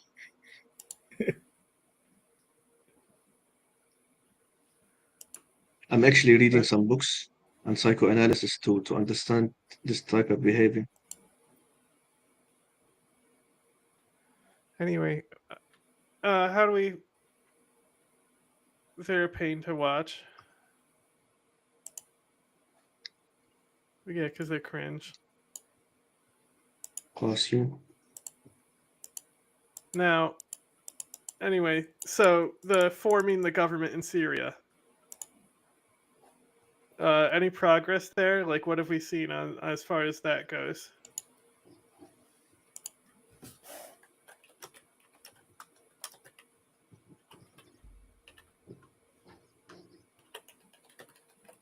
Anyone? I'm not sure yet. Actually, might have to see what Johanny does. That's all we've heard. Yeah, Is I think there will be a vote. you have to wait 2 days at least Yeah, to so like no really news understand. there. There are no news. The only news I can say is the military formation in Syria right now. We talked about it before the stream. Yeah, Kobani Which is deployment, big deal. and also the SOR deployment in south of Syria, which is the Yes. faction that contains Druze in it. and Let me they pull that up. have We this talked about faction. that earlier.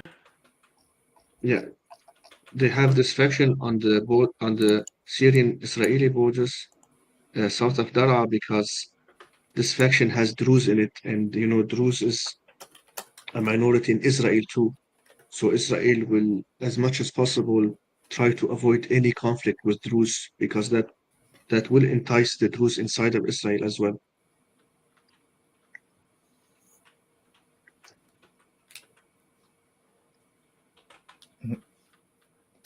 That tracks. I know. Wait, did I post it in chat? I did.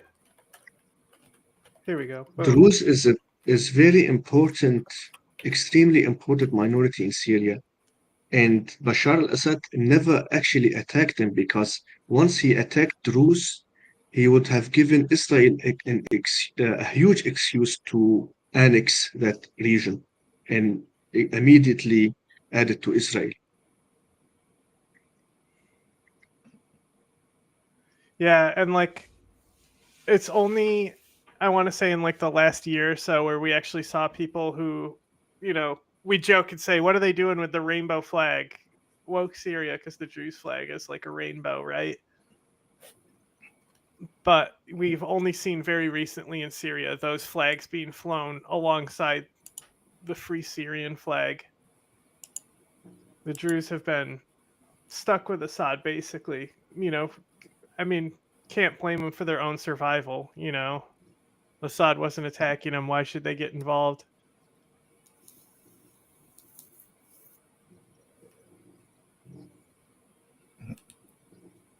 Oh, actually, I don't know. I think there were offensives in the south, if I recall correctly. They just weren't because this southern Syria is sort of surrounded by Assad territory. They just were never really had great prospects. If that makes sense. Yeah. So they couldn't really get foreign backing. They joined the Syrian revolution in 2022, like it's extremely late. Mm-hmm. I think they just had this enough. group They right were here like, was okay, formed fuck in it. December 6th. This is the one that appeared out of nowhere.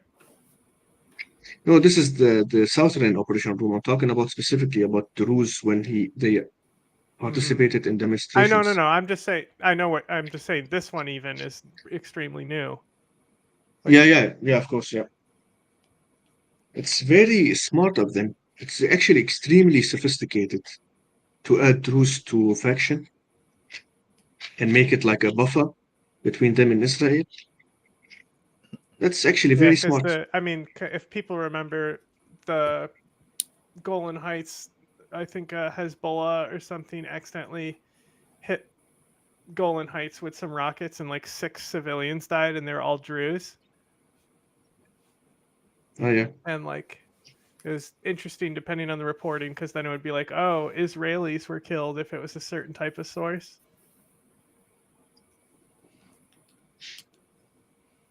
So they're right there. They are a buffer. They're literally, the Golan Heights is the,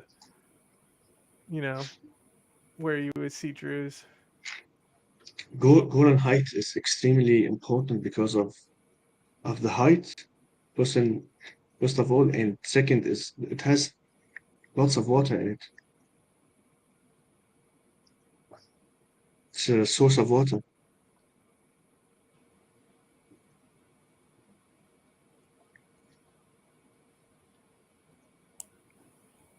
Okay. Obviously, a lot of people are returning to Syria.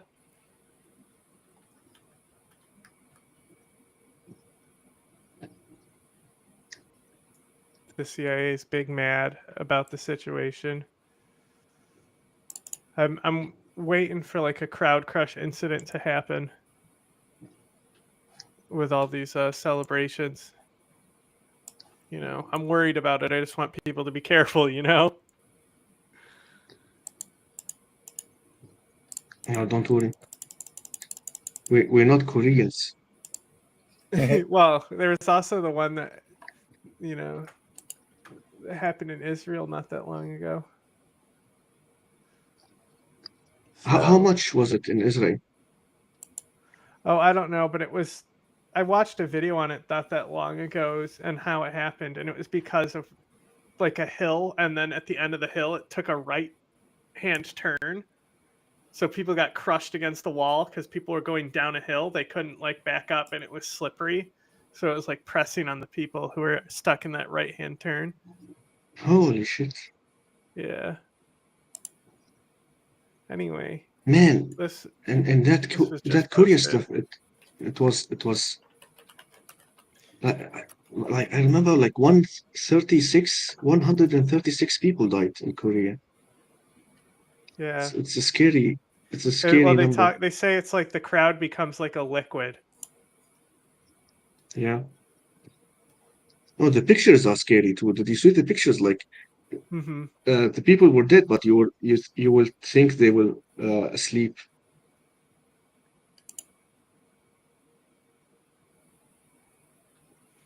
So yeah, right here we have Commander-in-Chief Ahmed al-Shara meets with UN envoy to Syria.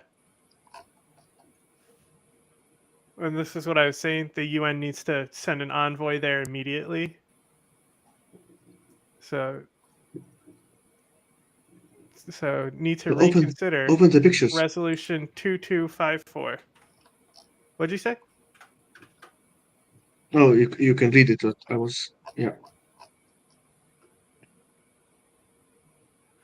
Okay, so I'm just pulling up what this resolution is. It calls for a ceasefire and political settlement in Syria. It describes the roadmap for Syria's political transition. As of 2024, no real progress has been made. The negotiations have reached a stalemate due to inability to agree on a venue for talks following previous occurrence of Geneva. Russia's strained relations with the host nation. December 2024, Assad's government was overthrown in the face of opposition.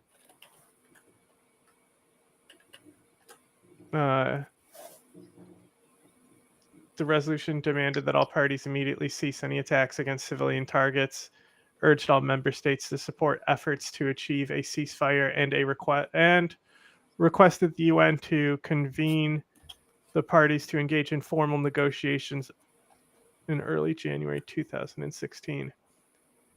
Groups seen as terrorist groups by the UN Security Council, including the Islamic State of Iraq and Levant and al-Nusra Front, were excluded. Offensive and defensive actions against such groups would continue. Okay, so it was a ceasefire against everyone except al-Nusra Front and ISIS. Yeah. Yeah, of course. So, I mean, he's not al-Nusra Front anymore. Look at all the Yeah, waters they got.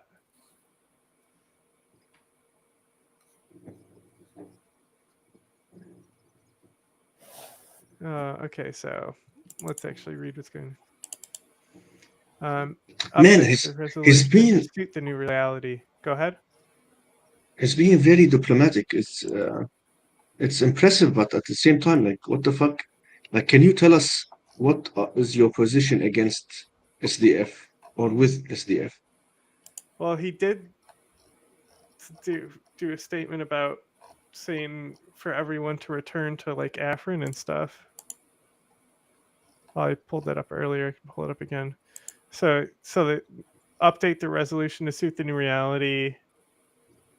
Ahmed also stressed the importance of rapid and effective cooperation to address the issues of all Syrians. Need to focus on the unity of Syrian territories, reconstruction, achieving economic development. Deal with caution and precision in the transition and rehabilitation of institutions.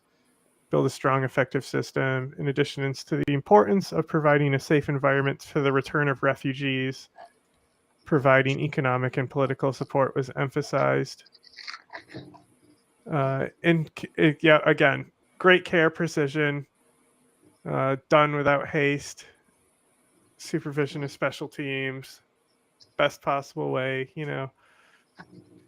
Good shit, though. Pretty diplomatic.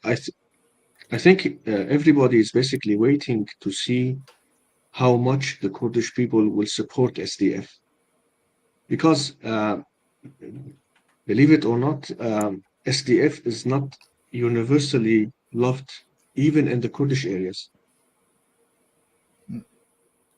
Even Kurdish people are like neutral against PKK. And I know lots of Kurdish people who actually dislike PKK. So you have to remember that Kurdish doesn't necessarily mean SDF or PKK. But we support. There's sometimes people paint all of the Kurdish-controlled region and the autonomous admin as like this like broad stroke progressive thing. When like you said, there has been honor killings in some of the regions they control. Yeah, it's a social phenomenon. It's no one political or military party or leadership represents the entirety of the people in Syria. You have to remember Syria is extremely diverse. So you have Christians, Druze, Muslims, Kurdish people, Sunni, Alawite, Turkmen, Assyrians. So it's extremely complicated right now. It's everybody's waiting to see how it will all be implemented. I just found one of these. You're talking about the. Yeah.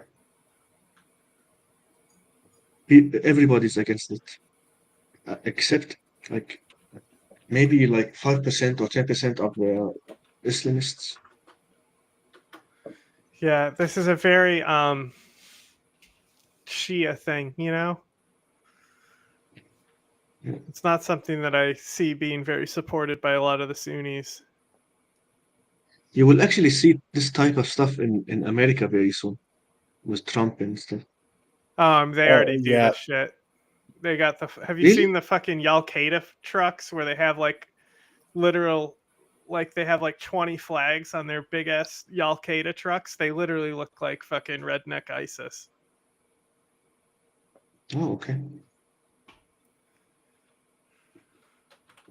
But yeah, that's what we call them, Al-Qaeda.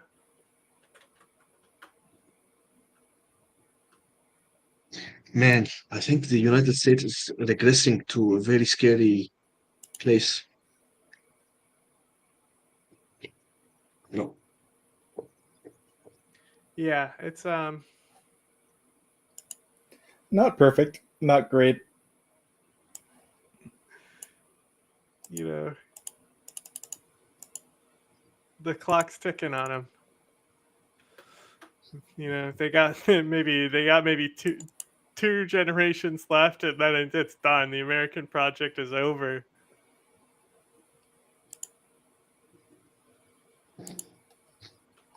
Yeah.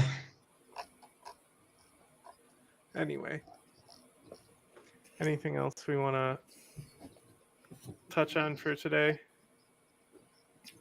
No, it's a very low energy thing.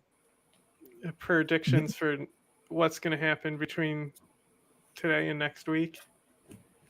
Fuck. There might be something in Afghanistan, but I think Syria should be relatively quiet. It depends. Yeah, we'll see. More institutions. There's literally nothing whatnot. happening. It's like, remember last stream when you said there are weeks when decades happen and there are like Lenin. decades when nothing happens. Yeah, and it's this week nothing happened. Yeah, hopefully. I mean, stuff happened. It's just, it's exposing what happened a long time ago. That's really what happened. Yeah. Stuff happened that needs analysis. Okay. I've been reading some books about Russia to better understand Russia right now. and it's man, it's almost more complicated than Syria. What, Russia? Yeah. A little bit, yeah. The very, very, very silly. But you recognize the same patterns, the same manual, the same textbooks.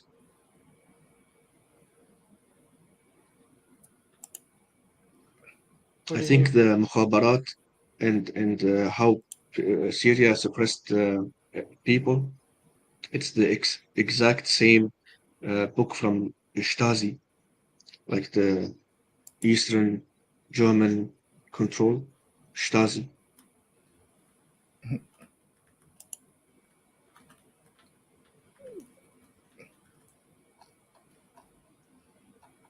Here's credible reporting on to wrap up. Instead of the Rojava network, here's an actual credible person talking about. So, says positions of the SDF were attacked.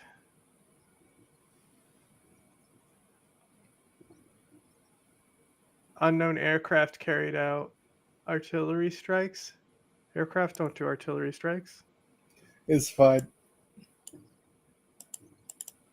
Oh, unconfirmed is it says it's unclear if it was an airstrike or an artillery or something similar. Okay. So there's that too. You know, ISIS trying to do something. That's another thing. We'll see if Islamists try to make moves. That'll be interesting. Hopefully they fail or just shut up.